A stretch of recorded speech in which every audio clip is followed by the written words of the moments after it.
Welcome to the Des Moines Real Estate Show. I'm Jim Hibbs, the host of the show, and today I've got a special guest, Mary Eikenberry. And Mary is not only an exceptional real estate agent, but also concentrates and does a lot of business helping people with the transition into retirement. Correct. Yeah. So we're going to talk 55 plus market. 55 plus. We're going to talk to Mary here in a little bit. The top 5 things we need to know as we think about that transition. We'll talk about that in a moment. First, here are the latest real estate numbers. 3,309 homes on the market in the Des Moines area as of March 11th. 253 are brand new listings over the last 7 days. 27 back on the market. 180 price decreases. Sellers have decided to bring down the market price on the home. 30 with increases. 346 pendings. Out of that, 275 of those 346 pendings are in the up to $300,000. So very much a vibrant market, still a seller's market. And 267 agreements have made it to closing, and homeowners are moving into their new home. Those are the latest numbers in the Des Moines area, and it's been a pretty active winter time. We're taping this here in mid-February, and Mary, things are kind of hopping out there right now. They are. They're busy. Yeah. They're good. So how long, tell us a little bit about Mary Eikenberry. Well, I've been selling real estate since 1993, and about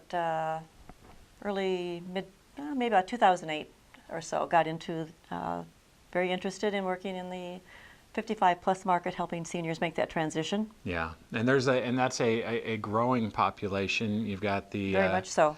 Yeah, you've got several generations that are entering into that phase. Because we have the elderly already that are well into their 80s and even some into their 90s, and now we have the baby boomers. There's 10,000 baby boomers turning 65 every day. Yeah, and I've got news for you. The Generation Xers are getting close too, like myself. Yeah. Yeah. So you have gone around all of Central Iowa. You share information with folks in different venues and talk about the things that people need to think about. Share with us the top 5 things if you're at that age where you're thinking, okay, it's time to downsize or even make the next step to retirement. What are the top 5 things we need to be thinking about? Well, that was hard to narrow down because in this demographic, there's a lot of things to consider. Because this move is so different from any other move that they've made in the past. Because, when we moved previously, we moved because of jobs, we moved because we wanted our kids to be in a particular school district, whatever, and we just packed up the whole house and we moved. Mm-hmm. And the last move that some of us made might have been 20, 30, 40 years ago. All that stuff that we said we would look through after we got moved is still sitting there. So we have our stuff, we may have some of our parents' belongings, we may have restoring our adult children's stuff. So it becomes very, very overwhelming. So I guess one of the things I always like to tell people is that, if you don't know where you're going to end up, if you don't know where you're going to end up someplace else. Right. And particularly, I don't know about anybody else. I like to make my own decisions. I don't like somebody making them for me. And most parents really don't want their adult children making those decisions for them, but I see it happen all the time where they waited too long. Mom and dad can no longer make those decisions well, so the kids get involved. And many times the kids take the reins, and that doesn't always turn out to be really good situation for the family. It could put a lot of strain on a family, and Absolutely. there's a lot going on, a lot of moving parts. One of the number one things to do when you start thinking in that direction is to start figuring out what your future needs are. Exactly. When I talk with people, I talk to them about here's your homework. Mm-hmm. Right now you're healthy, you're active, but we don't know. Things can change overnight. There can be a death. There can be a catastrophic illness where your life gets turned upside down, and what do you do? And that's what I think probably one of the scariest things that I see is when those situations happen, they're making decisions based on emotion. Yeah. The logic goes out the window, and they're grasping at straws, and 6 months down the road they're going, what in the world were we thinking? Well, you weren't. Yeah. You weren't thinking. So you should be thinking about it now. So one of the things to do is start to look at the options that are, if you're planning on staying in Des Moines, look at the options. Where do you start with that? What do you do? Well, one of the things that I talk to people about is, okay, if you decide to leave your home, what does your next home look like? What are the non-negotiables? You know, if maybe you're looking at moving to a townhome or a condo, maybe you're looking just to rent, maybe you're looking to go into a senior community. But what are your non-negotiables? Maybe you're planning on taking your car and you say, we have to have a garage. Yeah. Or you have a pet. That's huge these days. If you go to somewhere where they're not going to take pets, you can just cross that off your list because most people aren't going to give up their pet. That's part of the family. Yeah. So what are your non-negotiables? And then, and location, obviously. Some people want to stay pretty much in the area where they've been. Some want to be closer to their family if they're here in the metro, or maybe they're moving out of state. I had that happen a lot where they're moving to be with their adult children. Closer to the children, yep. So you need to go out and you need to just start looking at the options and prepare a spreadsheet. I have spreadsheets that they can take, and you can take it to each community that you go to and compare the pricing, the bedrooms, what are the things that are included, what does all-inclusive mean? You know, that is different in different communities. Just get all that information, and then I encourage people to narrow that down to their top 3 choices. Right. Particularly if they're looking at independent living. But while they're doing that, also take a look at the next step, because statistics tell us that probably close to 90% of us as we age are going to need a higher level of care. So as you're looking at communities, also look at where you would want to go if you need a higher level of care. And then write those 3 things, those 3 choices down, and get on their waiting lists. Yeah, and that's important too, to get on that waiting list, because it is a large group of people in that age group, whether it's you know, the folks like you mentioned in their 90s, but the baby boomers are coming along, and behind them Generation X. So you want to find those choices ahead of time. Absolutely. And get yourself on those waiting lists. And then the next, and it's a very important step, and we sometimes we don't want to talk about these things, but it's at that point it's time to bring the family in and talk to them. And that can be really sticky. You know, family dynamics are interesting. Even in the best situations, they can be interesting. I have a lot of clients that will simply go out and they'll do all that research on their own. They'll get together with the kids and say, kids, we've made a decision, this is what we're going to do. We don't want your input, but we'd like your support, you know. And others do want the input from the kids.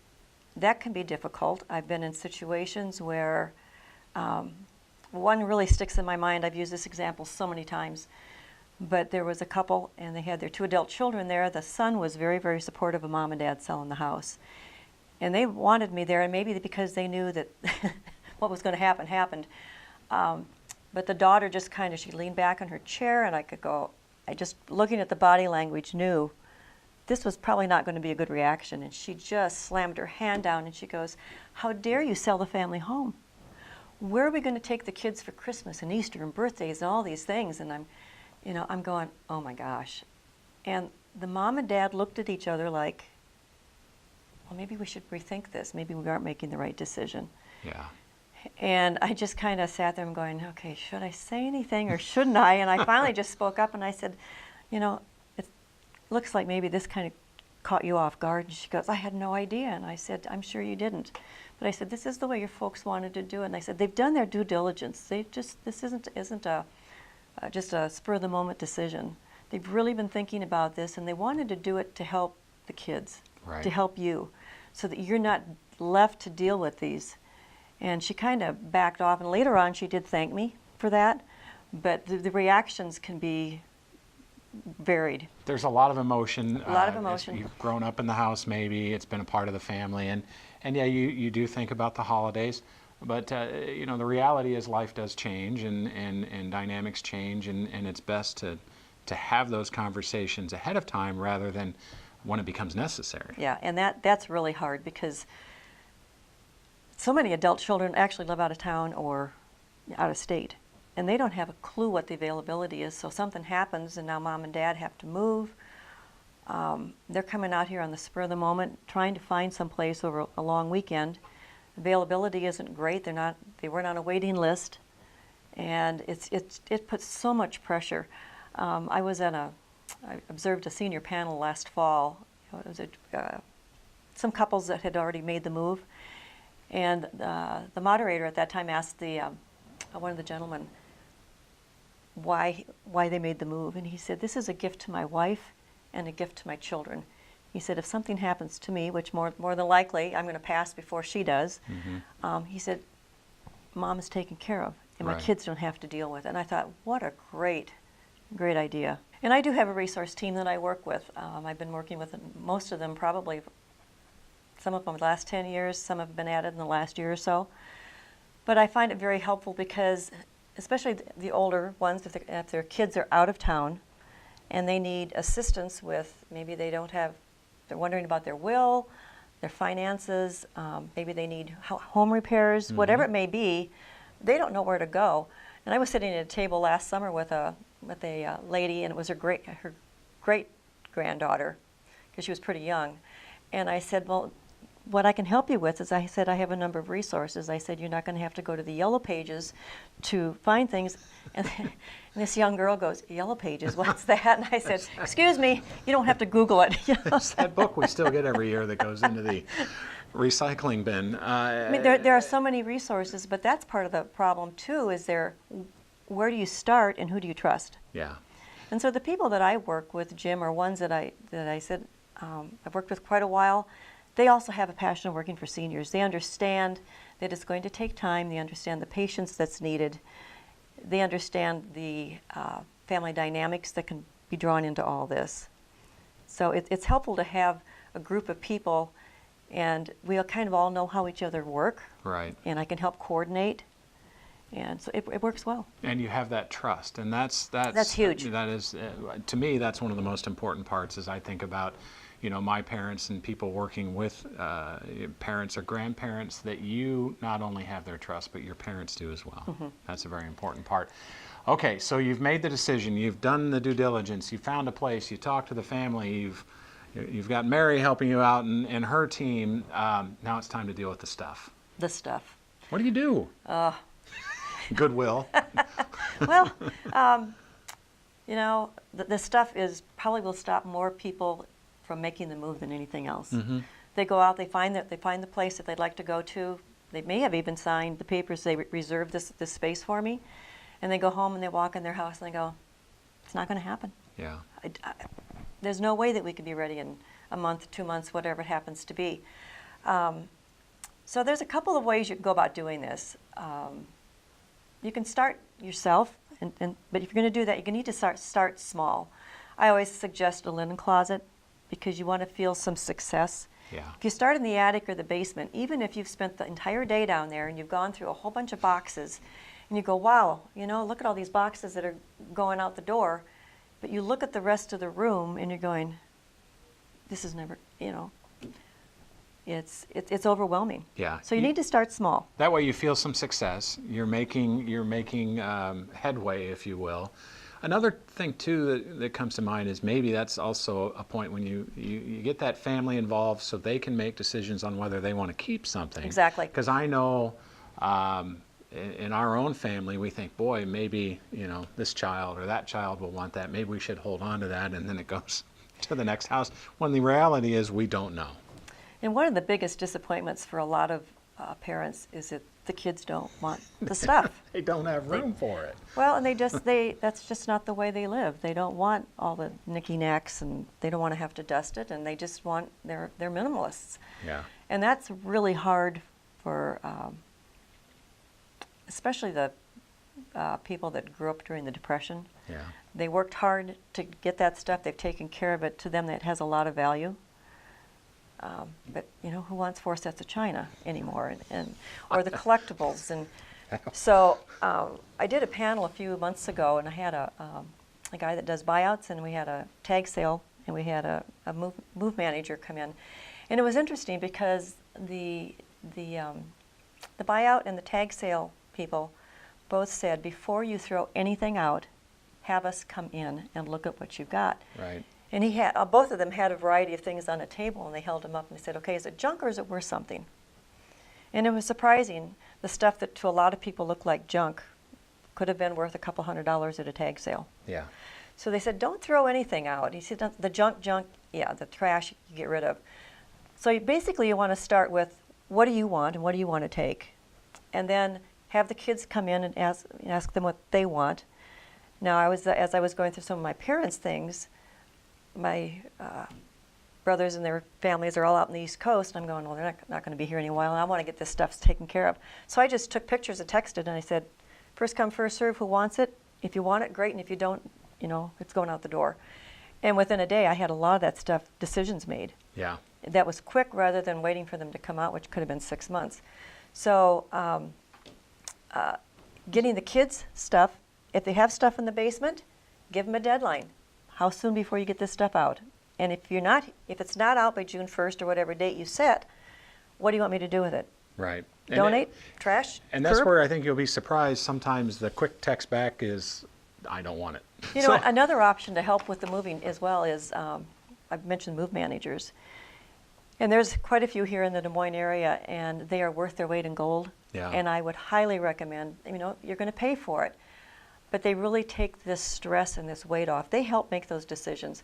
Maybe you've got this sentimental item and you're going, I just can't get rid of that. I've got this collection of teapots. I can't get rid of them. And they're going to say, well, in your new space, you might have room for one or two. So how about if we take a picture of the rest of them? You still have your memories, but now you don't have to dust them. Right. They will help pack. They will help coordinate the move. They will move you into your apartment. They will, or your new home. They'll unpack everything. The first time I had a lady do this was a couple years ago. And when she moved into her place, they had her stay in the guest room that night. In the morning, they had the reveal. She walked in and pictures were on the wall. Everything was in her china cabinet exactly the way it was in her home. Dishes were unpacked, groceries in the cupboard. Bed was made, towels hung up. There wasn't a single box left. It was done. Nice. And for those wanting to move and to eliminate the stress, what a great way to do that. Yeah. Let somebody take it over. And it's also helpful for those people whose kids are out of town. Yeah. Because they aren't here to help. Again, anytime you move, generally there's some emotion that goes with it, and in this case, especially if you've been in a home for a very long amount of time, that would be remarkable to wake up in the morning and walk out, and your new home has some of the feelings of the old house still in it. Yeah. That's really cool. Yeah. All right, so we've done this. We've got the knickknacks, the items. We've taken care of them. The next step, selling the old home. What do we need to do? Yeah, and actually this step you could probably incorporate earlier on too. Usually when I meet with people the first time, just to kind of help them create a plan, I will have them take me through the house and see what they have, give them some suggestions, and then I'll also do a market analysis for them at that point, because one of the things that I have heard from a lot of the financial advisors that I work with is that when people come in, they would really like to know a pretty accurate value, what the equity is that they have in their home. Because for a lot of people, that's a big chunk of their financial picture. Right. So having a good idea of what the equity is helpful. So maybe that first meeting when I will do that market analysis, I'll go back and we'll talk about, maybe they don't want to move for 6 months or 2 years. Well, I'd say, Jim, you can sell your house as is, but with a few cosmetic updates, you could probably do very well getting your house sold. And I'll mention to them, repairs that might be needed. Maybe they've got some rotted windowsills or the roof. Maybe the roof looks a little iffy. I'm not an expert, but I've seen enough roofs over the years. You kind of know what to look for.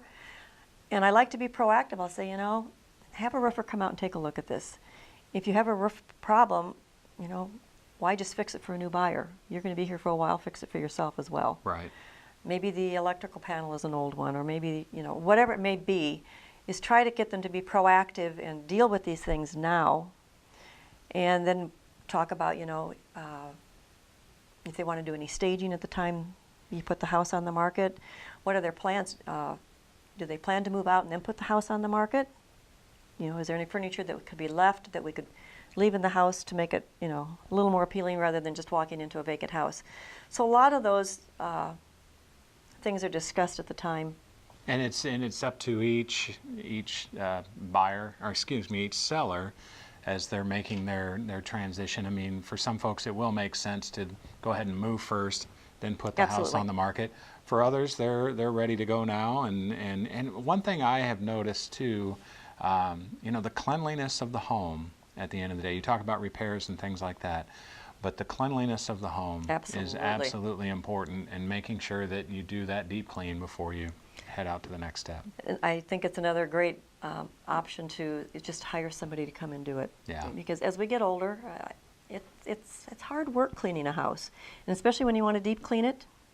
Why wear yourself out? Just hire somebody and have them come in, and they'll take care of, you know, the fan blades and the light bulbs and the whole works, and because you want that house to sparkle. Well, you've reached retirement. You owe yourself that to go out and do something else while somebody else And if cleans the kids home. want to help and they can't get out to help, just ask them to donate to the Mom and Dad Moving Fund. How about a GoFundMe site? Ask the kids about that. The GoFundMe That's to a clean great my idea, house. There Jim. you go. That's a great idea.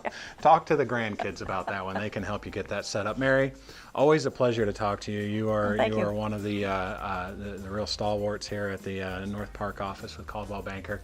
Mary's email is on the screen there. You can get a hold of Mary if you have any questions about that retirement move as you get ready to make the big move, the transition. And Mary's here at our Johnston office anytime you want to chat with her. Mary, thanks for being here. Thanks, Jim. Appreciate it. I've enjoyed it.